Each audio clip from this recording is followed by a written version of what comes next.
지난주에 이어서 우리 성도들이 가는 순례길에서 꼭 거쳐야 하는 세 가지 코스에 대해서 우리가 함께 나누고 있습니다. 지난주에 먼저 고난이라고 하는 코스를 우리는 반드시 거쳐야 한다. 우리의 삶이 예수를 믿는다고 해서 당장 천국처럼 변화되는 것이 아니고 우리의 소원이 무조건 이루어지고 우리의 계획에 모든 성공과 성취의 역사만 있는 것이 아니라는 것을 성경은 분명하게 말씀하고 있다는 것입니다. 하나님의 아들이라고 하는 이유로 우리 예수님께서 먼저 고난을 받으셨고 죽임을 당하신 것처럼 우리도 우리가 예수님을 쫓아가고 성령의 역사로 말미암아 하나님을 아버지라고 부르는 하나님의 아들이 딸이 된 저와 여러분도 동일하게 예수님처럼 고난의 길을 가야만 한다는 것을 성경은 우리에게 말씀해 주고 있습니다. 그것이 첫 번째 순례자들이 반드시 거쳐야 할 첫 번째 코스라고 말씀을 하고 있습니다. 오늘 두 번째 우리 순례자들이 반드시 거쳐야 할 코스, 두 번째는 탄식이라고 하는 코스입니다. 탄식. 오늘 23절에 보니까 그뿐 아니라 또한 우리 곧 성령의 처음 익은 열매를 받은 우리까지도 속으로 탄식하여 양자 될 것, 곧 우리 몸의 속량을 기다리느니라 라고 말씀하고 있습니다. 자, 오늘 본문에 먼저 보시면 성령의 처음 익은 열매라고 하는 단어가 나옵니다. 성령의 처음 익은 열매가 뭔가? 저는 여러분이 예수를 믿고 구원받아서 하나님의 자녀가 되는 이 과정을 우리가 신학적으로 중생이라 그렇게 얘기합니다. 그런데 이 중생의 과정에는 성자 하나님, 성부 하나님, 성령 하나님 중에서 특별히 이 성령 하나님의 역사가 강하게 작용하고 있다는 것입니다. 고린도전서 12장 3절에 성령으로 아니하고는 누구든지 예수를 주시라 할 수 없느니라 라고 말씀합니다.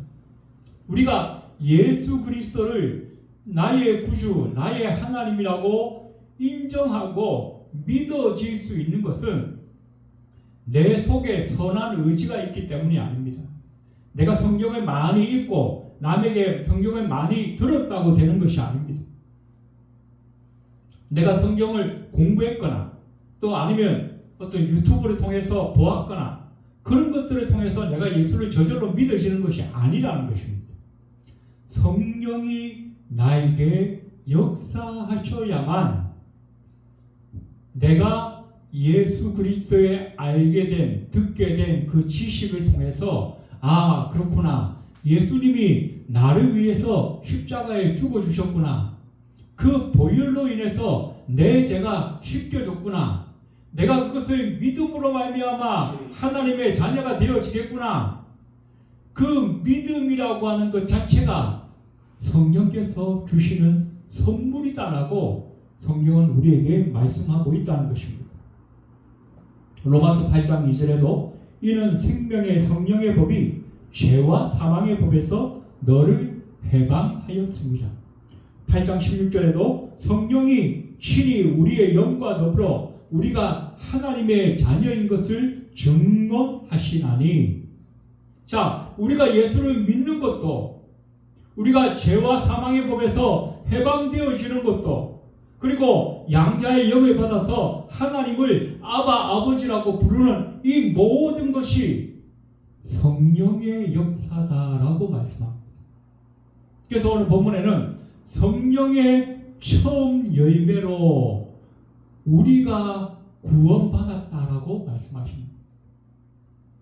자, 그런데 또 한 가지가 있는 게 오늘 본문에 뭐라고 되어 있냐면 이 성령의 열매로 구원받아서 하나님의 자녀가 된 저와 여러분이 뭘 한다고요? 탄식한다라고 말씀합니다. 탄식. 이 탄식이라고 하는 단어 헬라어에 보니까 스테나죠. 신음한다, 탄식한다, 불평한다 그런 의미를 가집니다. 그런데 그 스테나조의 어근이 뭐냐면 스테노스 이거는 좁다, 좁은 그런 의미를 가집니다. 어근이 그렇다는 겁니다. 자, 우리가 좁은 곳에 있으면 어떨까요? 좀 넓은 데로 나가고 싶은 욕망이 생기겠죠. 그런데 간혹 이제 우리가 좀 이 스트레스가 심하거나 또 정신적으로 어떻게 좀 이렇게 몸이 약하신 분들은 어떻게요? 좁은 곳에 있으면 굉장한 고통을 느끼시는 분들이 있죠. 일반적으로 우리가 그 정신적으로 보면 폐쇄공포증이라는 것을 겪는 분들이 우리 주변에 간혹 있는 것을 보게 됩니다. 그런 분은 어떻게 해요? 빨리 그곳에 벗어나고 싶어서 막 신음하잖아요. 고통하잖아요. 그때 나오는 그 신음, 그 탄식을 오늘 성경은 스테나조, 탄식한다 그렇게 말하고 있습니다. 자, 그런데 오늘 본문에서 이 바울이 말하는 탄식이라고 하는 것은 그런 폐쇄공포증 같은 그런 부정적이고 또 이렇게 좀 이 좋지 않은 그런 의미라기보다는 조금 더 긍정적이고 좀 더 적극적인 의미를 가집니다. 이건 무슨 의미냐면은 우리가 뭔가를 간절하게 바랄 때, 우리가 학생들이 그죠? 뭘 바래요? 소풍 가는 날이 기다리지 않습니까? 또 우리가 학생들은 빨리 졸업하고 싶어. 나는 빨리 졸업하고 고등학교에 가고 싶어. 고등학생들은 빨리 나는 대학에 가고 싶어. 그 무언가를 간절하게 기다리는 것. 또 사람은 이 누군가를 그리워하는 이런 마음이 있잖아요. 그래서 그리워하는 사람, 사랑하는 사람, 좋아하는 사람을 빨리 만나고 싶어하는 그런 마음들이 있죠. 우리가 지난 주간에 명절을 지냈습니다만은 명절이 되면 어떻게 해요? 이 부모님들이 자식이 오나 목이 빠지게 눈이 빠지게 기다립니다. 그때 왜 빨리 안 오나? 내일이 빨리 왔으면 좋겠다. 그날이 빨리 왔으면 좋겠다. 그럴 때 우리가 탄식한다는 거예요. 빨리 왔으면 좋겠는데 이런 어떤 신음, 이런 탄식, 그 탄식을 오늘 바울은 우리 구원받은 성도들이 탄식한다라고 말씀하고 있습니다. 그날이 빨리 좀 왔으면 좋겠는데. 저와 여러분은 탄식하면서 기다리는 그날이 있다는 것입니다. 그날이 무엇입니까? 오늘 성경에 보니까 우리 몸의 속량을 기다린다라고 말씀합니다.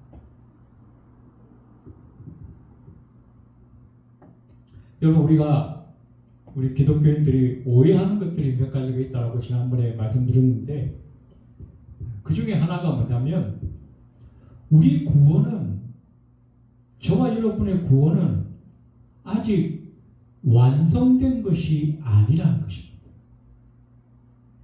천국도 완성된 것이 아닙니다. 우리의 마음에서 천국은 이미 시작되어졌습니다. 예수를 믿는 순간에. 그러나 우리의 천국은 아직 완성된 것이 아니에요. 물론 우리의 구원도 마찬가지입니다.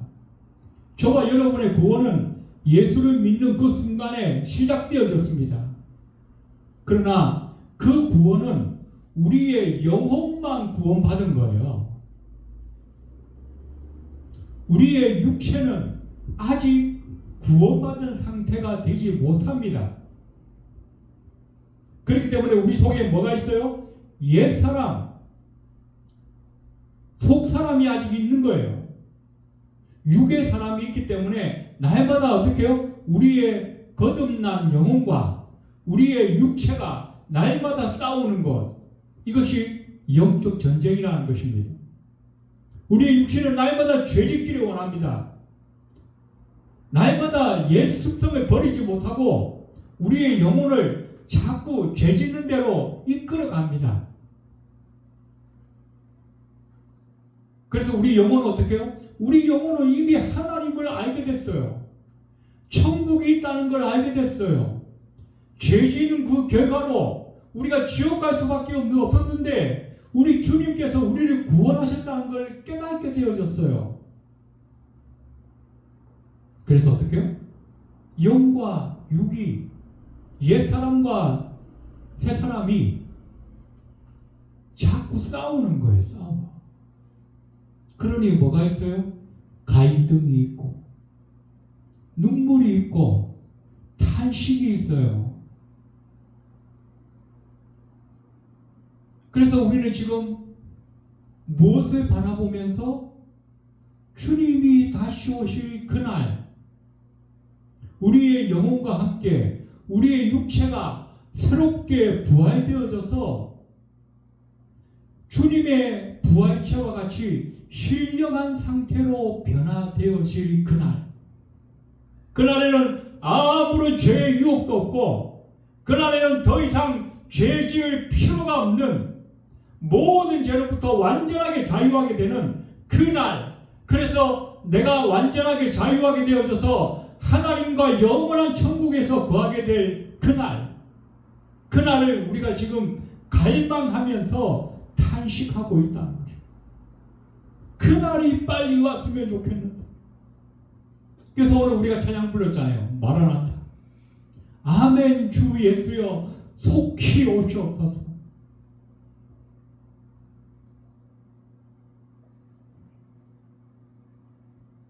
그런데 여기 오늘 본문에 보면 우리가 또 한 가지 주의해서 봐야 될 것이 있습니다. 22절에 피조물이 다 이제까지 함께 탄식하며 함께 고통을 겪고 있는 것을 우리가 아느니라. 우리만 탄식하는 게 아니라 누가 함께 탄식해요? 피조물들이 탄식한다는 거예요. 이 피조물들이 우리와 함께 탄식하고 있어요. 자, 창세기 1장 28절에 보면 하나님이 그들에게 복을 주시며 하나님이 그들에게 이르시되 생육하고 번성하여 땅에 충만하라. 땅을 정복하라. 바다의 물고기와 하늘의 새와 땅에 움직이는 모든 생물을 다스리라. 하나님께서 인간을 맨 마지막에 지으셨는데 그 앞전에 지으셨던 모든 만물을 다스리라 그렇게 하십니다.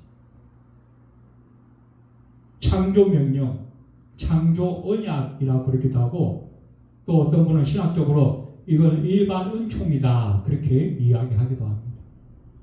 하나님께서 인간을 지으시고 이 인간에게 모든 권한을 위임하셨어요. 어떤 권한? 이 자연 만물을 다스리게 하셨어요. 우리 하나님은 질서의 하나님이십니다. 그래서 인간을 통해서 이 만물의 질서를 유지해 가기를 원하셨다.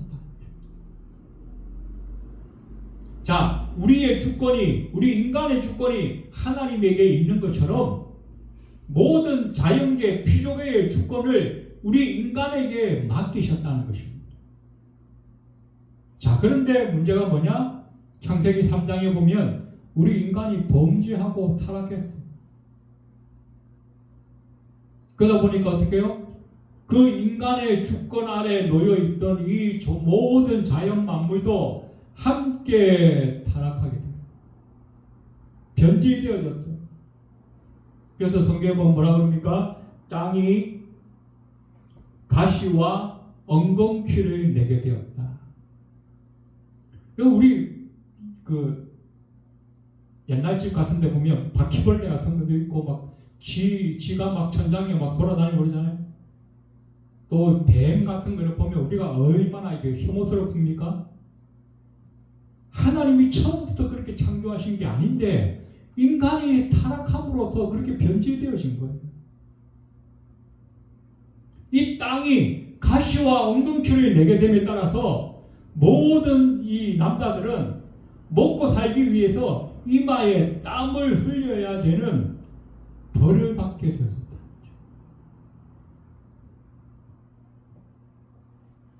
오늘 본문에는 20절에 보니까 피조물이 허무한데 굴복하게 되어졌다.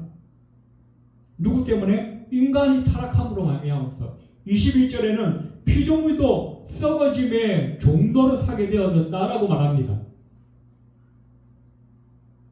인간이 죄로 말미암아서 반드시 죽게 되는 것처럼 이 자연 만물도 어떻게 해요? 함께 변질되어져서 인간의 타락과 함께 변질되어져서 썩어져 간다는 것입니다. 인간이 타락하지 않았으면 인간이 죽지 않고 영원히 살 수 있었던 것처럼 그 자연 만물도 어떻게 해요? 썩어지지 않고 영원히 살았을 거예요. 그런데 인간이 타락함으로 말미암아서 인간만 죽는 것이 아니라 그 인간의 주권 밑에 있던 이 모든 자연 만물이 함께 변질되어졌다는 것입니다. 그 죄의 영향력 속에 함께 들어가게 되었다는 것입니다.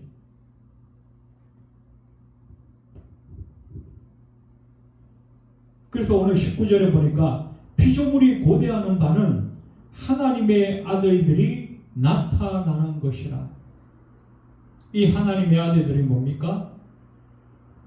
아담과 하와 때처럼 하나님을 온전히 예배하고 하나님을 온전히 섬기고 죄와 상관이 없었던 하나님의 백성들 말합니다. 이 하나님의 아들들이 언제 나타납니까? 주님께서 재림하시는 그 마지막 날.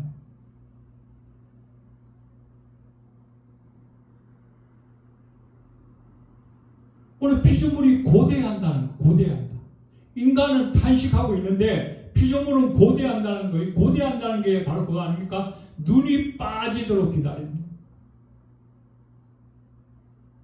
이제나 저제나 언제쯤 저놈의 인간들이 좀 정신 차리고 하나님 앞에서 제대로 관계를 맺으면서 살아갈까?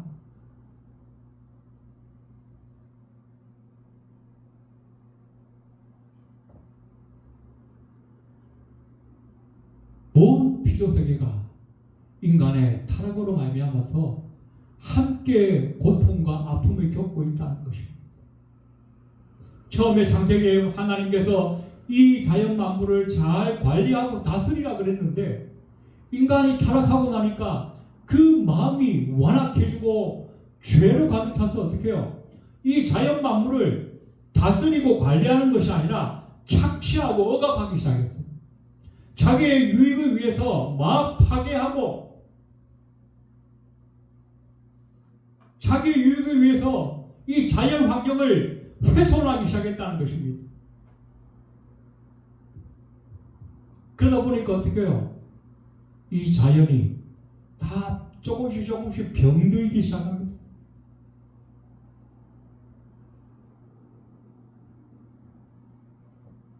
한겨울인데 30도가 넘는 기온이 나타나지 않나? 추석인데도 에어컨을 켜야 되는 이런 이상한 일들이 일어나고 있는 겁니다.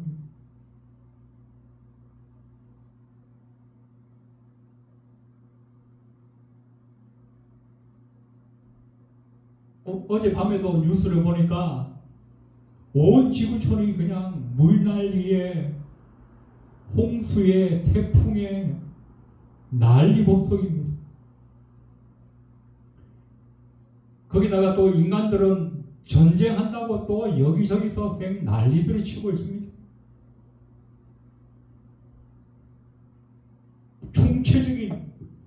총체적인 죄의 난국.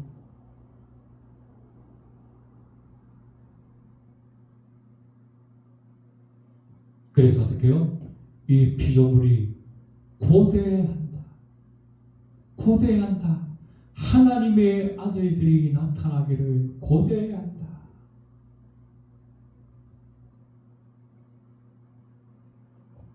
이렇게 현재를 살아가는 저와 여러분, 하나님의 왕국을 바라보면서 이 순례의 길을 걸어가야 하는 저와 여러분에게는 탄식이라고 하는 코스가 있다는 것을 우리는 꼭 기억해야 할 것입니다.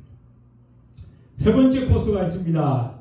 우리 순례자들의 세 번째 필수 코스, 그것은 바로 영광이라고 하는 종착지역입니다. 17절에 보니까 우리가 그와 함께 영광을 받기 위하여 고난도 함께 받아야 할 것이니라. 18절에 생각하건대 현재의 고난은 장차 우리에게 나타날 영광과 비교할 수 없도다. 이 영광은 우리가 피조물과 함께 탄식하며 기다리는 장차 우리에게 나타날 소망입니다. 그런데 우리가 어떤 소망을 가지고 기다리느냐, 아까도 잠깐 말씀드린 것처럼 23절에 보시면 우리 몸의 속량을 기다린다라고 말씀하고 있습니다. 우리 몸의 속량, 옛날 성경에 보면 우리 몸의 구속을 기다린다라고 되어 있어요. 속량, 구속, 이게 뭔가? 우리의 영혼은, 저와 여러분의 영혼은 이미 속량을 받았습니다. 저와 여러분의 영혼은 이미 구속을 받았습니다. 그런데 우리 몸은 아직 구속이 되지 못했어요. 우리가 죽어서 하나님의 나라에 가면 우리의 몸은 이 땅에서 썩어집니다.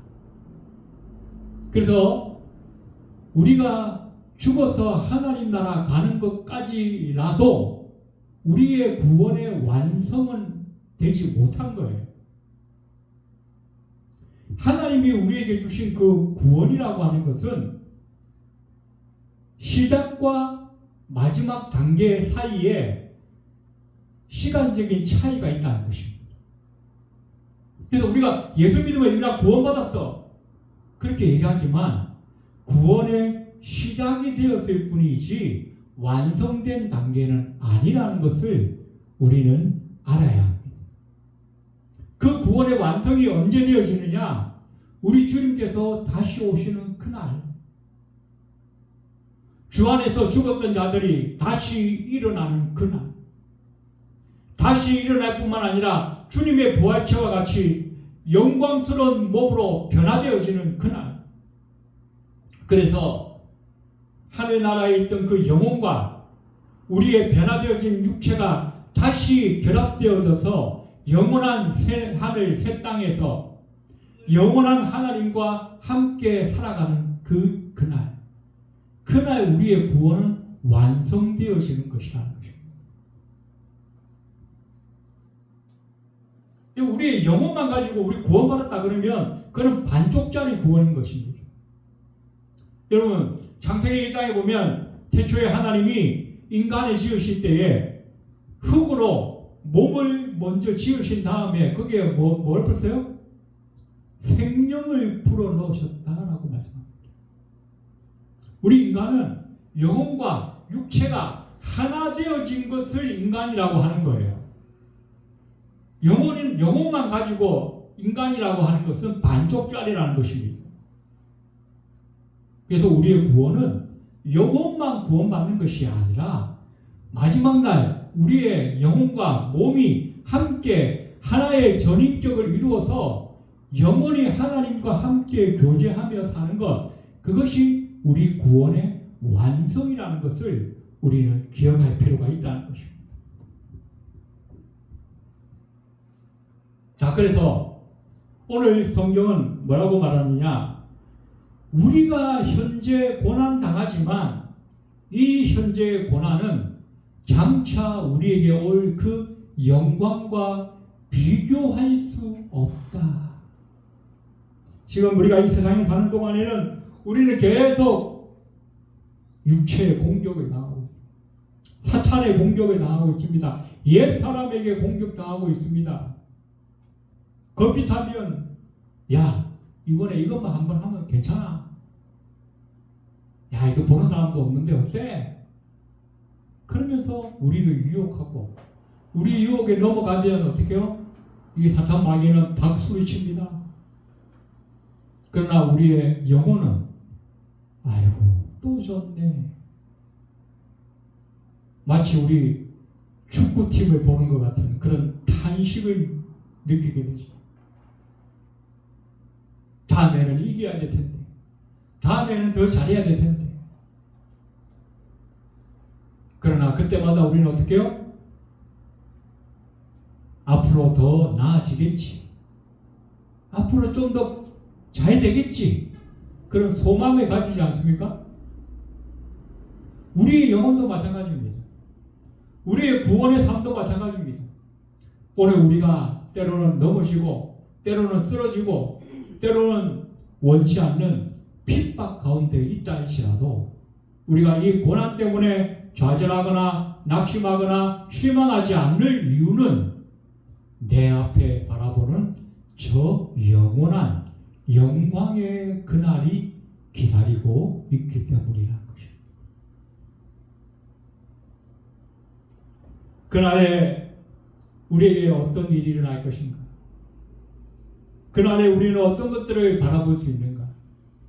오래전에 이사야 선지자는 최종적인 하나님의 나라에서 어떤 일이 일어날 것인가에 대해서 이렇게 예언의 말씀을 해놓은 것이 있습니다.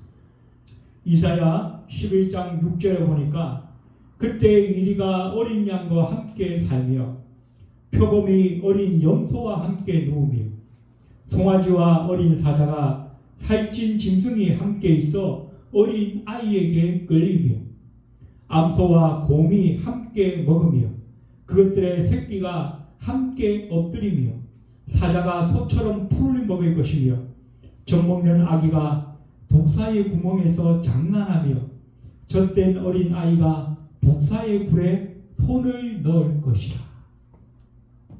쉽게 말하자면 그게 아무런 죄와 악과 분노와 슬픔과 부조리와 고통이 없다는 것입니다. 왜 그럴까요? 죄가 없기 때문인 것입니다.